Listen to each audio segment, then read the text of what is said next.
Business model innovation it's kind of the holy grail of the innovation space, because most studies will prove that when you change your business model in a positive way, that ultimately gives you the greatest bump in profitability and the greatest overall success. If you contrast business model innovation with traditional product development, when you're looking to improve a service or looking to improve a product, you have a known quantity and you have some obvious areas where you might extend it. The frontiers of business model innovation haven't been tread as frequently as the new product innovation, so you don't have as many clear pathways from there.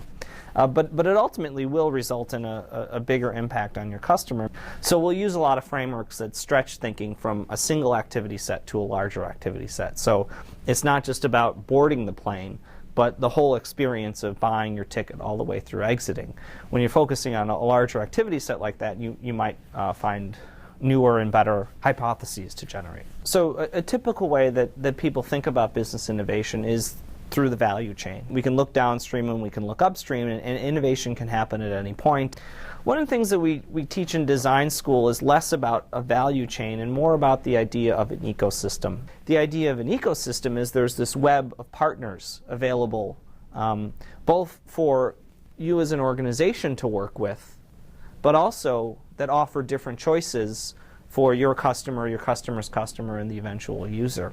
And when you start to look at business models through the idea of an ecosystem, once again, that it's a little bit more complex, you can start to see some very fascinating things start to happen in terms of how you might implement a new business model innovation, particularly in terms of who you actually partner with. Collaboration is becoming more and more critical for a design team.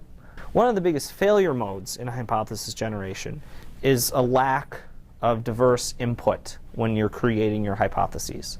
So if it's just you and your team who all have the same education, all have the same point of view, all live in the same neighborhood, if you're the ones who are generating these hypotheses, even if you try to be creative, they're still going to be in somewhat of a limited set.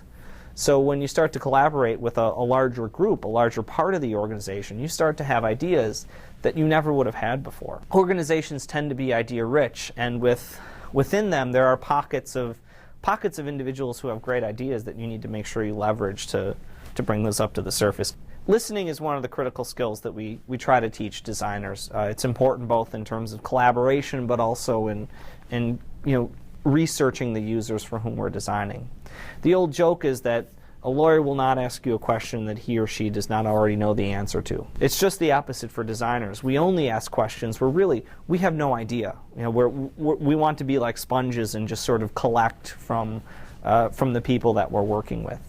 It all goes back to one of the core approaches that we have, which is the ethnographic interview. Ethnographic interviews are very different than the typical business interview.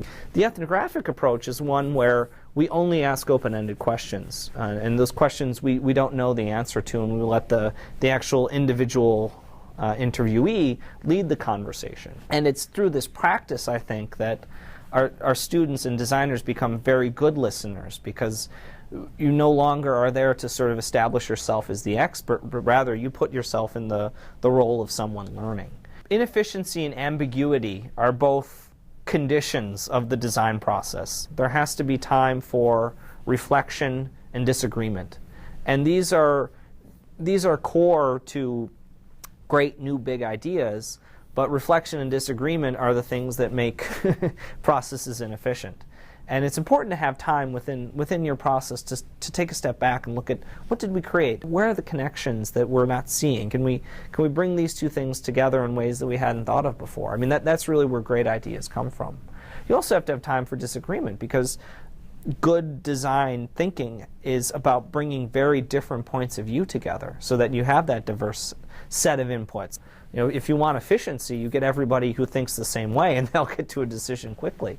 And that works, 80% of the time. But for that 20% of the time where you need something very disruptive, very innovative, very creative, you're going to have to put up with a little bit more of the ambiguity. That's ultimately what a successful leader will be able to do, is understand there are some projects that can follow this very linear, straightforward approach, but others that require a little bit more of an open mind and a little bit more creativity.